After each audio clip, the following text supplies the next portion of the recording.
Hey, it's Andrew Huang. This video is going to show you step-by-step how to rack mount your O-Coast. Please note this does void the warranty. I'm going to take that risk because I just want to integrate this wonderful synth into a larger system, and I know I'll use it more that way. I also don't know what I'm doing, so Ryan from my team is going to take care of you today. Here he is. Ryan from Andrew's team here. All you're gonna need for this tutorial is a soldering iron, some solder, a wire stripper, a multimeter, a lighter, some heat shrink, a Phillips screwdriver, and a 10mm and 5/16 nut driver. What could also be handy is an alligator clip helping hands, and a metal bolt is handy too. All we need is to make sure that we are lining up the right individual wire to the right internal wires here. So we're just gonna be working with these two cables here. Basically, we want to be able to access the positive 12 and the ground as well. So the top wire is the positive 12. The third one from the top should be the ground. Let's be generous here for the cable. Let's cut like about here. And let's cut this as well. So this is the minus 12, so we need to access this as our positive 12. We access the top one. The next one is unused, and then we need the third one from the top. It feels like a sour tape or something. Forbidden sour tape. Okay, get these out of the way. So this should be the ground, and this should be the plus 12. And let's also separate these two as well. Yeah, let's strip this cable. And what's this one? Now that we've stripped the power jack, we want to know which of the two individual wires is hooked up to the shaft and to the tip inside. So I got a multimeter here. So if I touch this line there, this is going to be either the tip or the shaft. Yep, okay, so this is the tip. That would mean the other one is the shaft. Yep, there we go. So this one needs to connect to the ground. Yeah, basically I just want to tin these so we don't get such loose wires. Do a little twisty twist. Great, I'm gonna get a little claw thing here. So I'm just gonna put some solder so it becomes one cohesive wire head. Let's put this away.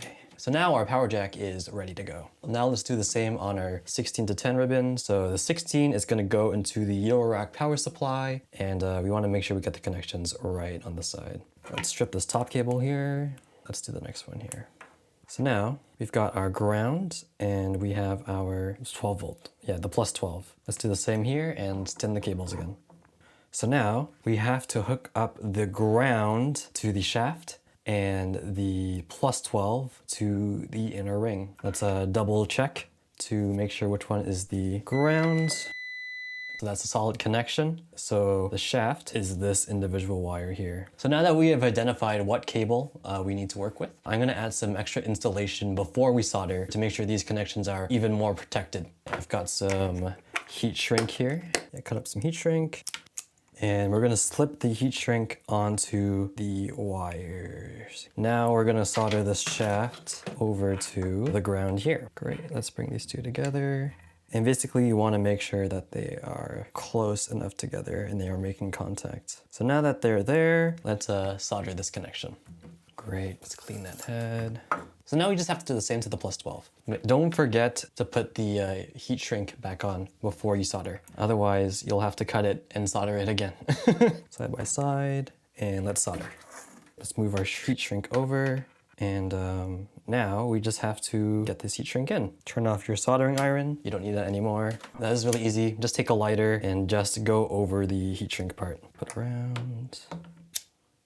Just as a pro tip, if you do this lighter method, don't forget that hot air rises. So if you have your fingers above the lighter like this, even though you're not touching the flame, it's still gonna get very hot. So now let's insulate this whole thing to make it a solid package. And we don't get all of these like loose wire business here. So slip it over the DC end, and we wanna make sure everything is inside this barrel. Now everything is inside, we just have to heat shrink the whole thing. And there you have it. We have a custom built power cable that's gonna power our O-Coast. It's gonna go 16 pin into this power jack. Now that we're back in Andrew's studio, let's go ahead and rack mount this. We're gonna need to take off some of the screws. Now that we have all the hex off, we'll need to take off the knobs. You want to make sure you keep the knobs in order, so you make sure you get the right size later on. You want to try to pull straight up, as you don't want to bend any of the encoders. If it's too difficult to pull out, what could be handy is the back end of a pair of tweezers. And this should give you enough leverage to get it out. So try not to scratch the machine. Great, now once all of them are off, you can take off the plates. Once you've got the case open, you want to access these 7 screws that are holding the board to the enclosure. Once you got those screws out, let's take out the board, and voila, we have our O-coast. Let's put on the front panel, and then we can add all of our knobs. Great, now we got our knobs back on. Let's just do the same with our hex gun. What can be handy is you screw it on a little bit with your fingers, and then you use the hex tool. Don't make them too tight though, because you don't want to hurt the front panel. So now that you've got the faceplate on with our custom cable, now you can just mount this like any other Eurorack unit. Just wanted to give you a heads up about a couple things we discovered in this process. First of all, the O-coast panel holes are not quite Eurorack standard. I don't know why. We did manage to fit them in one case of mine that has fixed rails, and just the screws on one side were slightly diagonal. In other places, it wouldn't work.